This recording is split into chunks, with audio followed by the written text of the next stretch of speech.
Hello and namaste everyone. In this video we will take a look at few of yoga poses meant exclusively to heal frozen shoulder, rotator cuff injury and tennis elbow. These poses will not only thaw your frozen shoulder but at the same time improve flexibility and mobility in your arm. So let us take a look at these poses. Right, before moving on to the postures, let us take a look at few of the stretches and the warm-ups that will help us to move better into the postures. The first stretch or the first warm-up would be shoulder rotation, fingertips on the shoulder, and then we rotate the shoulder for 360 degrees, making sure that the elbows are pressing in the front and at the same time the scapula or the shoulder blades are pressing at the back. So you do this for 4 to 5 times depending on the flexibility in your shoulder or the intensity of the pain you have in your shoulder socket. Once you're done clockwise, counterbalance it by rotating it counterclockwise. Make sure that you always counterbalance a posture so that there is an evenness in the body.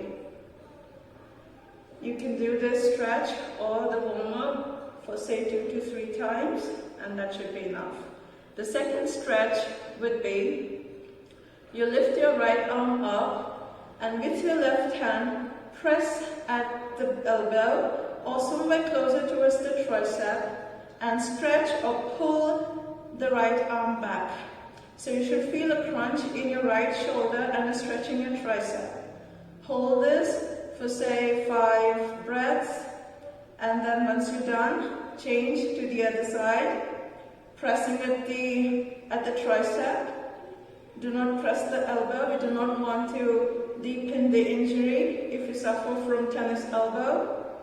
Just a slight stretch, nothing intense. If at any point of time you feel there is any pinch or pain in the shoulder, please back off. Again, let us repeat this.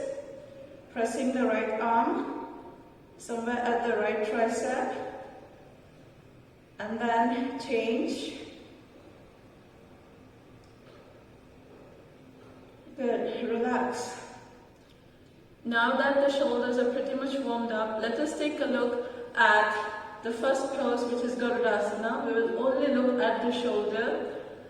We'll only focus on the arms and not the entire posture. Garudasana arms. So you hook the right elbow over the left, and then try to bring the palms, both the palms together. So this is how the posture should look like from the sideways. Alright. So you're interlacing the elbow one on top of the other. You're stacking the elbow one on top of the other. Now notice that the elbows are not dropped down, they are right in front of the chest. Even if you do not get the elbows one on top of the other, it's okay. Just try to bring the palms closer, and it's okay if you have a gap in your elbows like this, that's alright. But make sure that with practice, you try to bring the elbows one on top of the other. Hold here for a few breaths. And then you can change, now stepping the left elbow over the right, and you try to bring the palms one in line with the other, and hold. Keep breathing, the spine is straight, do not slouch at any point. You should feel a bit of crunch in your pectoralis as well, which are the chest muscles, and keep holding here. Keep breathing. So you should feel a stretch in your shoulder blades as well. Good. After a few breaths, relax and release. Repeat this pose for say 2 to 3 times, and then you will certainly see a difference in the mobility of your shoulders. Right, moving on to the second pose, which is Gomukhasana. Lift the right arm up and try to grab the fingers or hook the fingers with the left hand from the bottom. Now the final goal of the posture is not just to hook the fingers, but at the same time to grab the wrists. If you cannot grab this close, that's fine. That's fine, just stay wherever you are. If hooking the fingers is not possible, you can try hold a string or napkin in your hand and bridge the distance between your fingers. Hold here for some time, say up to 5 breaths, and then change. Other hand, right hand down, left arm up, and try to hook the fingers. This is very good for strengthening your shoulder socket and for improving your flexibility as well. This posture also cures spondylitis, so if you have any strain in your cervical, practicing this posture will give you some relief in the neck pain as well. So this is what it should look like from the back. Try to hold some strap. If your fingers do not come close, hold the strap and then bridge the distance between your fingers and try to hook it. So even if your fingers come this close, it's a job well done. With practice, you will come in this posture. So stay here for a few counts, depending on your flexibility and your tolerance. At least hold it for 5 breaths and then release. The next pose will require us to come to a standing. So you stand, come on your mat, and then from here, we're going to Prasarita Padottanasana, C variation. So have a comfortable 3 to 4 feet distance gap in your feet. Inhale deep. Exhale, interlace the fingers at the back. Okay, inhale again. Puff the chest out and exhale. Bring down the head closer towards the ground, ultimately touching the crown of the head on the floor, simultaneously rotating the shoulder closer towards the ground. The goal is to rotate the shoulder and bring the arm on the floor. Doesn't matter whichever level you are, keep pressing, keep rotating the shoulder. So this is quite an intense posture and requires a good amount of flexibility in the spine and the hamstrings. So we are strengthening the entire leg as well as a bit of core here.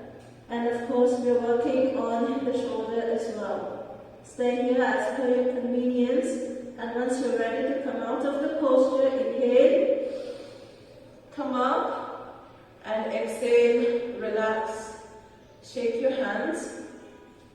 The next pose is bound Uttanasana. So have a foot distance gap in your feet, and then interlace the fingers at the back. Inhale deep, puff the chest out, exhale, bend down. Rotating the shoulder, trying to bring it closer towards the floor. Now if you do not have much flexibility in your knee, you could even bend your knees, that is fine. The focus here is only on the shoulder, so keep rotating your shoulder. Make sure there is no strain in the neck. Suspend the neck very comfortably. Let loose and stay here for some time. Once you want to exit from the posture, inhale, come up, and exhale, relax. Another posture to improve strength and flexibility, mobility, and to cure the frozen shoulder or rotator cuff injury is to come in a mountain pose, downward dog, whatever name you call it, it's the same thing. So come in mountain pose. Palms spread, fingers spread on the mat, and the feet are resting comfortably on the floor. Now you could have a bit of gap, maybe half a foot or 1 foot gap in your feet, that is fine. Now, the goal here is to stretch the chest closer towards the thighs. Keep looking at your your knee or the toes. The more you stretch your chest closer to your thighs, the better the stretch you will feel in your shoulders. So stay here. Once you have reached your maximum limit, hold there and keep breathing normally through the nostrils only. Keep breathing. Stay here for 5 counts, and once you're ready to exit from the posture, inhale and exhale. Moving on to the next pose, which will require us to drop the knees on the floor. So we come on our all fours. This is a deep stretch in the shoulder. So we are on our all fours, so the foot distance gap in the knees and the shoulder width distance gap in between the hands. So from here, slide, I'll show you from the front. So from here, slide the right hand in the gap between the left palm and the left knee. Slide it under as if you're sewing a thread in a needle. So stretch the arm, right arm so that your right shoulder rests on the floor, palms facing the ceiling. And then, if you're flexible enough, lift the left arm towards the ceiling, or you could stretch it in the front. It's all up to you. Or you could even tape it parallel towards the left arm. It's all up to you. Keep breathing, making sure that you're giving a good stretch to your left arm and the left shoulder rests on the floor. Stay here until you wish to, minimum 5 counts, and then inhale, exhale, exit from the posture. Let's repeat it on the other side. Again, come on your all fours. Hip width distance in your knees and shoulder width distance in your hands. Again, the left arm slides on the floor, so much so that the left shoulder rests on the floor. The left palm faces the ceiling, and raise your right hand pointing the fingers towards the ceiling, if possible, or else you can bring it on the floor or over the left arm. It's all up to you, making sure that the focus or the awareness is only on the shoulder, which is resting on the floor. Breathe normally here. Once you're done, holding it for 5 counts, inhale, come up, and exhale. Now the final pose, to give a good stretch to the entire tricep as well as to the shoulder, and of course to cure the frozen shoulder or the tennis elbow, is to stack your blocks one on top of the other. If you do not have blocks, use thick books. You could even use cushions or bolsters. Make sure that there is some height for the elbows to rest. So from here, you come in child's pose or Vajrasana pose. So you're sitting on your heels, and then bring the elbows, rest the elbows on the block and stretch. So push the chest closer towards the floor. If you want, you can have some distance in your knees. Spread the knees out. The farther the block is from you, the greater is the stretch. The closer the block, the easier will be the stretch. So keep stretching, keep pulling the chest down as if the gravity is pulling your chest closer towards the floor. So stretch here and breathe normally. Here, if you feel if there is any pinch or pain, then simply back off. If the pain is tolerable, that's fine. Continue. But making sure that the pinch or the pain isn't severe. Keep stretching and keep holding the posture as long as you're comfortable. So once you're done, inhale, come up and relax. If you want to take this posture a little deeper, you could even rest the elbows on the chair as well. So by practicing these poses, you will surely feel a good amount of strength in your shoulders, and also you will be able to cure tennis elbow or thaw your frozen shoulder and heal the rotator cuff injury as well. Keep practicing these poses at least 2 to 3 times each day, holding it for say 1 minute in the beginning and then extending it to 2 to 3 minutes. And definitely you will feel a difference, a positive difference. Thank you. Namaste.